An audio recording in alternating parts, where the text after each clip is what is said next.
नमः पार्वती पतये हर हर महादेव। मंच पर विराजमान उत्तर प्रदेश के राज्यपाल आनंदीबेन पटेल, मुख्यमंत्री योगी आदित्यनाथ जी, इस कार्यक्रम में टेक्नोलॉजी के माध्यम से जुड़े अन्य राज्यों के सम्मानित गवर्नर, मुख्यमंत्रीगण,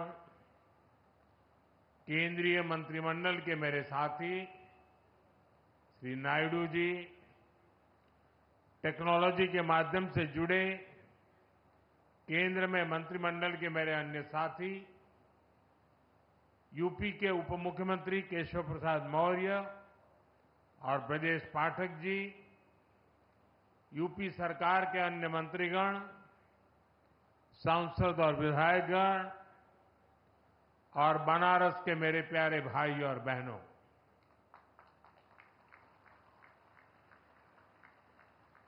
आज एक बार फिर बनारस का घरे आवे के मौका मिलल है।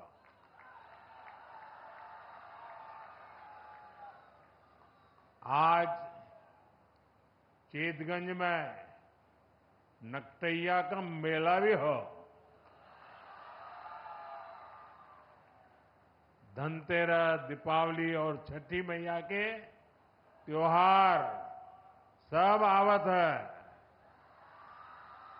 और उससे पहले आज काशी विकास के पर्व का साक्षी बनत है। आप सबके बहुत खूब बधाई।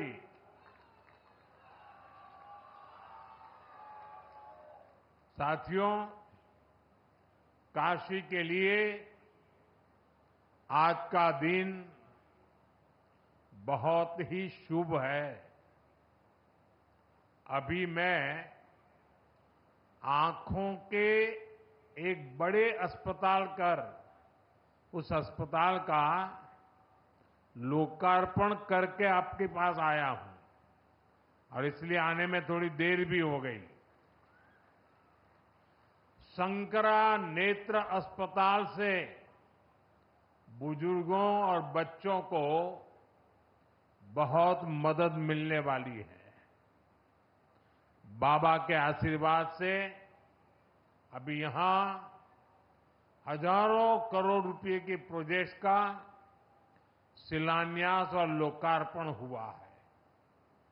इनमें देश और यूपी के विकास की उसको नई ऊंचाई देने वाले प्रोजेक्ट भी हैं।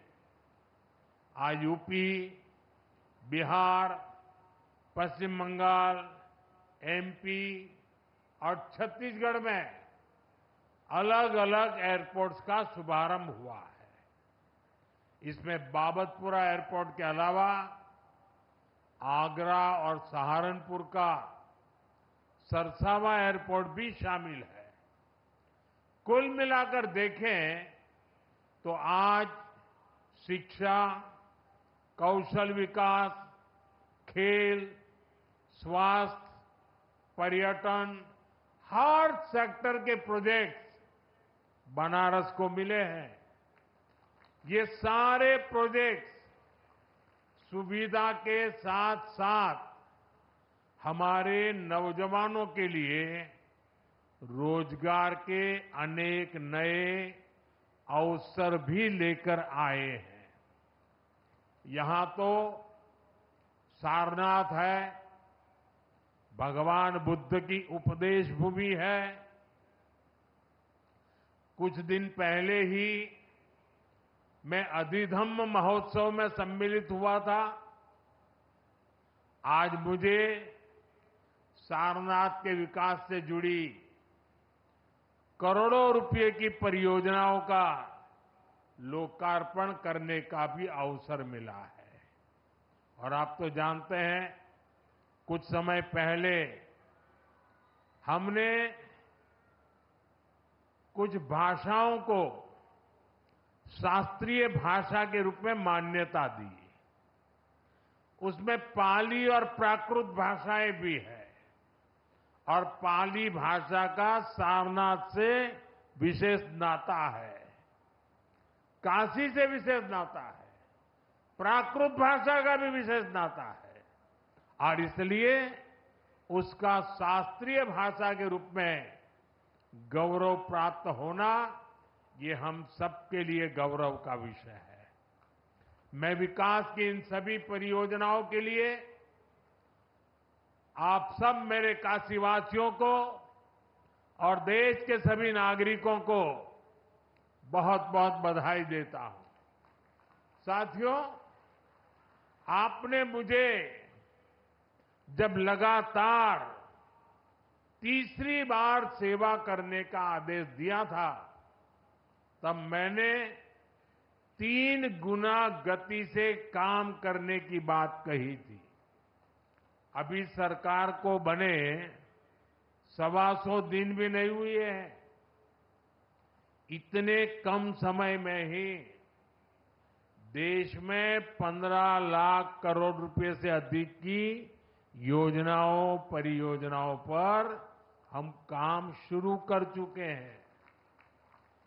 इसमें से ज्यादातर बजट गरीबों, किसानों और नौजवानों के नाम पर रहा है। आप सोचिए, 10 साल पहले तक सरकार के लाखों करोड़ रुपयों के घोटालों की चर्चा अखबारों में छाई रहती थी। बातचीत का मुद्दा ही लाखों करोड़ों का घोटाला होता था। आज सिर्फ 125 दिन में ही 15 लाख करोड़ रुपए के काम शुरू होने की चर्चा घर घर में हो रही है। यही तो वो बदलाव है जो देश चाहता है। जनता का पैसा जनता पर खर्च हो, देश के विकास पर खर्च हो, पूरी ईमानदारी से खर्च हो, ये हमारी बड़ी प्राथमिकता है। साथियों, बीते 10 सालों में हमने देश में इंफ्रास्ट्रक्चर निर्माण का एक बहुत बड़ा अभियान शुरू किया है और इंफ्रास्ट्रक्चर के इस अभियान के 2 सबसे बड़े लक्ष्य हैं। पहला लक्ष्य निवेश से नागरिकों की सुविधा बढ़ाने की है।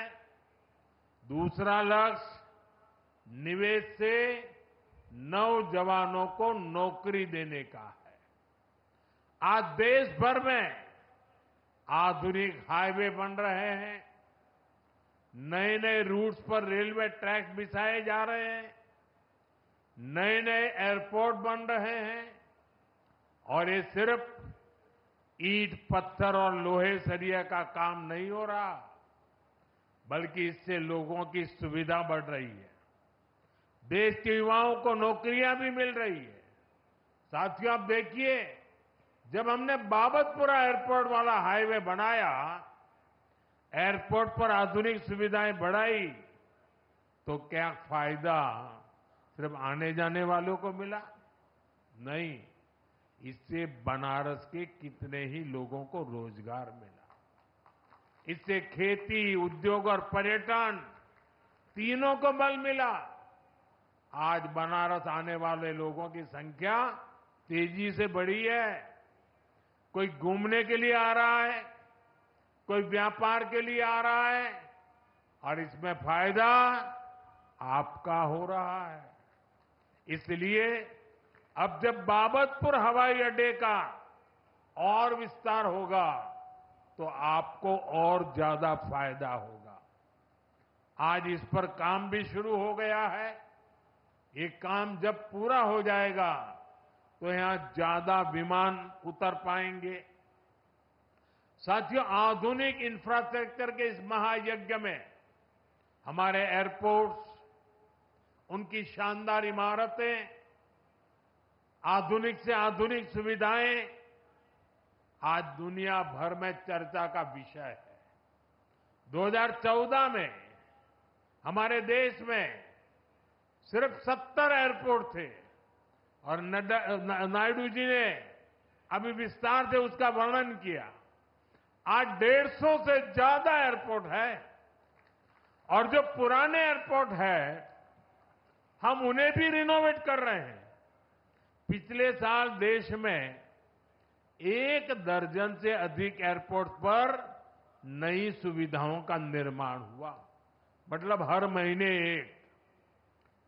इनमें अलीगढ़, मुरादाबाद, श्रावस्ती और चित्रकूट एयरपोर्ट भी शामिल है। अयोध्या भी एक भव्य इंटरनेशनल एयरपोर्ट हर रोज राम भक्तों का स्वागत कर रहा है। आप जरा सोचिए, वो भी दिन थे जब यूपी को खस्ताहाल सड़कों के लिए ताने दिए जाते थे। आज यूपी की पहचान एक्सप्रेस वे राज्य के रूप में हुआ है। आज यूपी की पहचान सबसे अधिक इंटरनेशनल एयरपोर्ट वाले राज्य की है। नोएडा के जेवर में भी जल्द ही एक भव्य इंटरनेशनल एयरपोर्ट बनकर तैयार होने जा रहा है। यूपी की इस प्रगति के लिए मैं योगी जी, केशव प्रसाद मौर्य जी, ब्रिजेश पाठक जी, उनकी पूरी टीम की सराहना करता हूं। साथियों, बनारस का सांसद होने के नाते भी जब यहां की प्रगति देखता हूं तो संतोष होता है। काशी को शहरी विकास की मॉडल सिटी बनाने का सपना तो हम सभी ने साथ मिलकर देखा है। एक ऐसा शहर जहां विकास भी हो रहा है और विरासत भी संरक्षित हो रही है। आज काशी की पहचान बाबा विश्वनाथ के भव्य और दिव्य धाम से होती है। आज काशी की पहचान रुद्राक्ष कन्वेंशन सेंटर से होती है। आज काशी की पहचान रिंग रोड और गंजारी स्टेडियम जैसे इंफ्रास्ट्रक्चर प्रोजेक्ट से होती है। आज काशी में रोपवे जैसी आधुनिक सुविधा बन रही है। ये चौड़े रास्ते, ये गलियां, ये गंगा जी के सुंदर घाट आज सबका मन मोह रहे हैं। साथियों, हमारा निरंतर प्रयास है कि हमारी काशी, हमारा पूर्वांचल व्यापार कारोबार का और बड़ा केंद्र बने। इसलिए कुछ दिन पहले ही सरकार ने गंगा जी पर एक नए रेल रोड ब्रिज के निर्माण को स्वीकृति दी है। जॉन राजघाट का पुल होना, एकरे पास में एक थे भव्य पुल और बने जा था। एकरे नीचे कई ठे ट्रेन चले और ये ऊपर 6 लेन का हाईवे भी बनी। एकर लाभ बनारस और इस चंदौली के लाखन लोगन के मिले। साथियों, हमारी काशी अब खेलों का भी एक बहुत बड़ा केंद्र बनती जा रही है। सीगरा स्टेडियम अब नए रंग रूप में आपके सामने है। नए स्टेडियम में राष्ट्रीय प्रतियोगिताओं से लेकर ओलंपिक तक की तैयारियों के इंतजाम हो गए हैं। यहां खेलों की आधुनिक सुविधाएं बनी हैं। काशी के नौजवान खिलाड़ियों का सामर्थ्य क्या है, ये सांसद खेल प्रतियोगिता के दौरान हमने देखा है। अब पूर्वांचल के हमारे बेटा बेटी का बड़ा खेल के तैयारी बढ़े। अच्छी सुविधा मिल गई है। साथियों, समाज का विकास तब होता है जब समाज की महिलाएं और नौजवान सशक्त होते हैं। इसी सोच के साथ सरकार ने नारी शक्ति को नई शक्ति दी है। करोड़ों महिलाओं को मुद्रा लोन देकर उन्हें व्यापार करने की सहूलियत दी गई है।